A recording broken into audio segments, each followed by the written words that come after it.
कहीं पर छांव, कहीं पर धूप।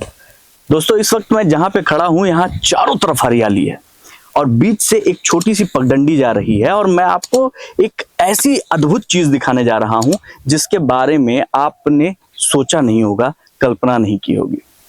उत्तर प्रदेश में एक ऐसा बरगद का पेड़ है जो आज अगर अमेज़न के फॉरेस्ट को देखते हैं ना, आप जैसे कहते हैं कि धूप है वो जमीन पर नहीं आती होगी, मैं आज आपको वो दिखाने जा रहा हूं और उसके लिए अमेज़न जंगल नहीं जाना है, आपको यहीं दिखा रहा हूं। आप देख रहे हैं धूप कितनी तेज है, ये पूरी हरियाली आप देख रहे हैं। आइए अब मेरे साथ और मैं आपको दिखाता हूं इस धूप की एक कण, एक किरण उस जगह नहीं पहुंच रही है जहां पे ये खूबसूरत बीघे में बना हुआ बरगद का पेड़ है। आप अंदर की तरफ बस केवल नजर डालिए, ये पूरा का पूरा एक पेड़ है। ये आपको पूरा जंगल दिख रहा होगा लेकिन ये जंगल नहीं, सिर्फ एक पेड़ की हजारों शाखाएं हैं।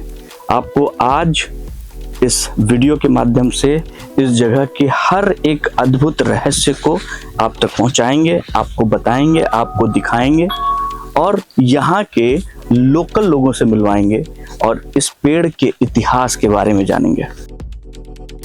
घना इतना कि सूरज की रोशनी को जमीन छूने के लिए तरसना पड़ता है, बड़ा इतना कि देखने में पूरा जंगल लगता है और पुराना इतना कि कहानी सुनाने वालों की 7 पीढ़ियां गुजर चुकी हैं, लेकिन इसकी कहानी अभी बाकी है। हम बात कर रहे हैं एक चलते फिरते पेड़ की। जी हां, चलता फिरता क्यों कह रहे हैं, इस खबर को पूरा देखिए, अपने आप आपको पता चल जाएगा। एक ऐसा पेड़ जिसकी पहली जड़ को ढूंढने की कोशिश करेंगे तो आप थक जाएंगे। मिलिए उत्तर प्रदेश के अंबेडकर नगर जिले के पास एक ऐसे बरगद के पेड़ से जो करीब 6.5 बीघे में फैला हुआ है, सैकड़ों साल पुराना है और इस पेड़ की हजारों जड़ें जमीन तक पहुंचती हैं। इसकी सबसे ऊंची शाखा कई मीटर लंबी है। जब हम लोगों को मौका मिलता है, शांति की तलाश में, यहाँ शंकर जी का मंदिर है, आके हम लोग बैठ जाते हैं। एक एसी फेल है यहाँ का, जो वातावरण यहाँ का ठंडा कितना, अभी आप देखिए सिहरन सी महसूस हो रही है शरीर में। यहाँ लोग अपनी मन्नत मानते हैं, पूरी भी होती है। ब्रह्म बाबा उनका मन्नत पूरा करते हैं। धार्मिक दृष्टि से भी ये बरगद का पेड़ खास मायने रखता है। इसमें कई औषधीय गुण हैं। ये पेड़ लंबे समय से यहाँ की आबादी और वनीय क्षेत्रों में पौराणिक और ऐतिहासिक वृक्षों की श्रेणी में शामिल है। सबसे खूबसूरत बात क्या पता है आपको, जैसे हम लोगों की परवरिश होती है ना, एक वंश चलता है और हम लोगों के वंश में क्या होता है, आप बाप दादाओं का नाम याद करते जाते हैं और अपना जीवन चलाते जाते हैं, उन लोगों को याद करते जाते हैं। ठीक वैसे ही इस इकलौते पेड़ का एक वंश चल रहा है। आप देखिए, ये देख रहे हैं, ये जड़ देख रहे हैं, ये जड़ है लेकिन ये ओरिजिनल नहीं है। ये हो सकता है इसका 7वां या 8वां वंश हो सकता है 10वां या 100वां वंश हो, लेकिन ये जड़ें इसी तरीके से जुड़ती चली जा रही हैं और फिर एकाध पेड़ इस तरीके से बड़े हो गए हैं कि अपने आप में संपूर्ण है। लेकिन खूबसूरती ये है कि ये ओरिजिनल जड़ नहीं है। इनका ओरिजिन कहाँ है वो भी मैं आपको दिखाता हूं। उससे पहले मैं चाहूंगा कि आप इस पूरे एरिया को देख लीजिए एक बार, इसके अद्भुत सौंदर्य को निहार लीजिए क्योंकि ये वाकई बहुत खूबसूरत है।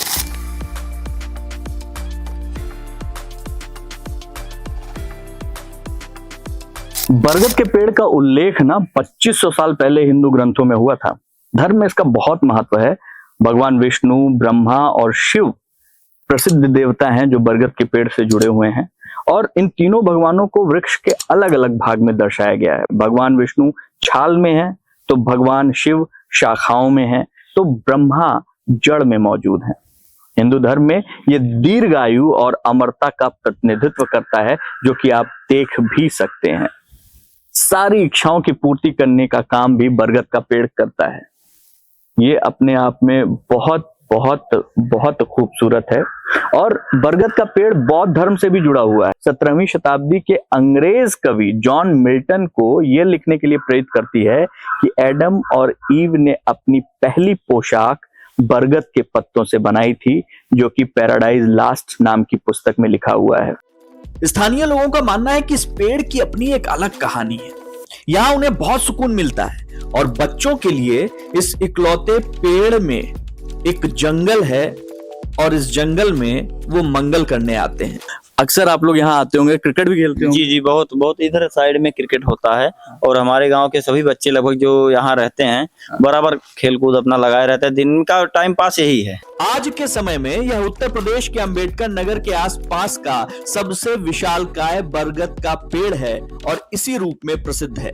इस बरगद के पेड़ की इतनी जड़ें और बड़ी बड़ी शाखाएं हैं कि हर किसी को देखने में लगता है कि जैसे वो किसी जंगल में आ गया हो। स्थानीय लोग इस पेड़ को हेरिटेज के रूप में देखते हैं और चाहते हैं कि सरकार द्वारा इसे संरक्षित किया जाए। ये जो एरिया है, आपको लगता है कि इसको सरकार को इस तरफ ध्यान देना चाहिए, खासतौर पे इस तरीके का कोई ऐसी चीज, ऐसी संपदा है जो इतनी पुरानी है? हम लोग एक बार मांग उठाए थे पुरातत्व सर्वेक्षण से इसको संरक्षित करने के लिए। एक बार ज्ञापन भी दिया गया है डीएम साहब को। बाकी देखते हैं, फिर दोबारा हम लोग कोशिश करेंगे। इस समय जो डीएम साहब अविनाश सिंह जी आए हैं, बहुत अच्छा काम कर रहे हैं पर्यटन के क्षेत्र में, तो कोशिश करेंगे कि इसका नाम भी मानचित्र पे आ जाए। इस पेड़ की ज्यादातर जटाएं जड़ों में बदल चुकी हैं। यहाँ पक्षियों की कई प्रजातियां मिल जाएंगी। जब हम यहाँ पहुंचे तो मोर यहाँ की शोभा बढ़ा रहे थे। इस विशाल बरगद के पेड़ के नीचे शिव जी का मंदिर भी है और इस जगह को ब्रह्म बाबा का स्थल भी कहा जाता है। 6.5 बीघे में फैले इस पेड़ के नीचे मेला भी लगता है और लंगर भी चलता है। की जड़ आपको दिखाता हूँ, आइए आपको दिखाता हूँ। ये देख रहे हैं आप, ये यहाँ से जो है, यहाँ से ये प्रारंभ हुआ था। इसकी ये जड़ है, ये पहली जड़ है। आप देख सकते हैं इसकी स्थिति क्या हो रखी है।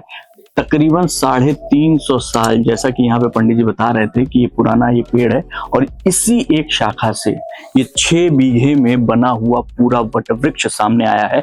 आप इसके जड़ की तरफ जाइए। इसकी ये वो शाखा है जो सबसे पुरानी शाखा है और इसका जड़ जो है वो नीचे की तरफ है। एक पिता की तरह इसने अपने आप को बना के अपने पूरे परिवार को, समझ लिए, संभाल के रखा है और इस वक्त ये करीब 6 बीघे में फैला हुआ है। आप देख सकते हैं ये कितना घना, कितना विशाल, और रात के समय यहाँ पे आने पे लोगों को डर भी लगता है। लोगों को ये सन्नाटा कई बार खलता भी है। मैं सरप्राइज्ड हूँ कि इतना बड़ा, इतना खूबसूरत पेड़, और मैं निवेदन करूंगा उत्तर प्रदेश सरकार से कि इस चीज को संरक्षित करना चाहिए क्योंकि ये अपने आप में बहुत अद्भुत है। अगर आप इस सैकड़ों साल पुराने बरगद के पेड़ को देखने की योजना बना रहे हैं तो सबसे पहले आपको उत्तर प्रदेश के जिला अंबेडकर नगर पहुंचना होगा। वहां से आपको जाना होगा साबुकपुर गांव। वैसे रास्ता थोड़ा सकरा है और अगर आप छोटी गाड़ी से हैं तो आपको यहां तक पहुंचने में आसानी होगी। इस जगह के बारे में ऐसी अफवाह भी है कि यहां रात को कोई नहीं आता, लेकिन पंडित विनोद यहीं रहते हैं और उनका मानना है कि जो भी सच्चे भाव से यहां आता है वो दिन या रात कभी भी आए, उसका कोई अहित नहीं होता।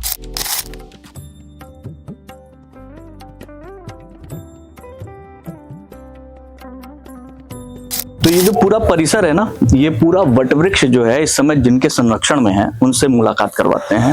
विनोद बाबा हमारे साथ हैं। गुरुजी बहुत बहुत प्रणाम। सबसे पहले तो हम ये जानना चाहेंगे कि पूरा वटवृक्ष कितनी एरिया में फैला हुआ है? ये लगभग 6.5 बीघे में 6.5 बीघे में फैला हुआ है। और ये कितने साल पुराना होगा? ये लगभग 350 वर्ष पुराना है। ये हमारे पूर्वज की समाधि है। अच्छा। इनके हम 6ठी पीढ़ी से अच्छा हैं, जो कि हमारी उम्र इस समय 46 वर्ष है। तो ये स्थान है, यहाँ पे आप रहते हैं? हम यहाँ 2007 से हैं। अच्छा, तो इस जगह पे आत्मिक शांति है।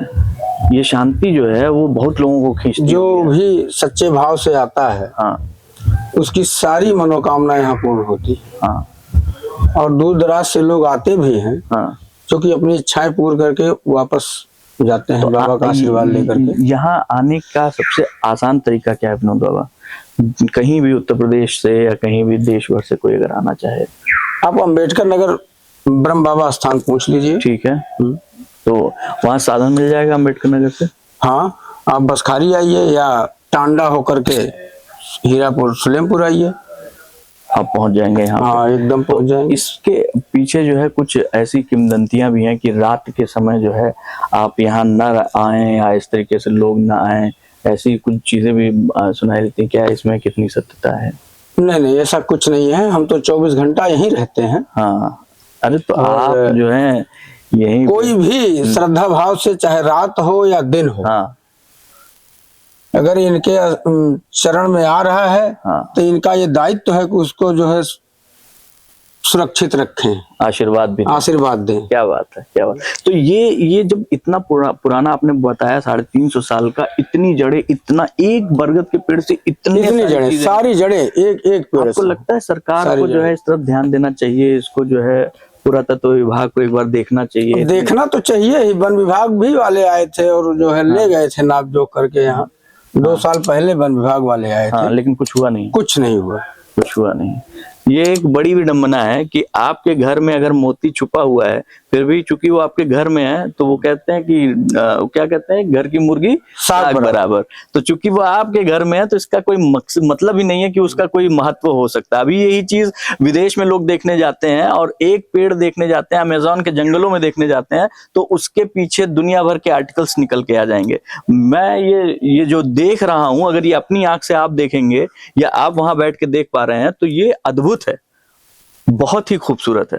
एक लास्ट सवाल पूछना चाहूंगा कि इस बरगद के पेड़ से अभी तक लगभग कभी कोई गिनती हुई है, कितने जो है, कितनी जड़ें, कितने? नहीं, इसकी संख्या नहीं हो पाई। अच्छा, संख्या नहीं हो पाई है। जिस तरीके से पिता होता है ना, पिता क्या करता है, अपने आप को ध्वस्त कर देता है लेकिन अपने परिवार को संभाले रहता है। ये जो वटवृक्ष देख रहे हैं आप, बरगद का ये विशाल पेड़, वाकई ये पेड़ अपने आप में एक इतिहास समेटे हुए है। आप अगर उत्तर प्रदेश के अंबेडकर नगर के आसपास से गुजर रहे हैं तो एक बार इस पेड़ से मिलना तो बनता है। इसकी गोद में बैठकर आप अद्भुत आनंद की प्राप्ति कर सकते हैं। अगर आपको इस जगह के बारे में और जानकारी चाहिए या फिर कोई सवाल पूछना चाहते हैं तो कमेंट कर सकते हैं। चैनल को लाइक और सब्सक्राइब कर लीजिए ताकि आपके पास हम खबर पहुंचाते रहें।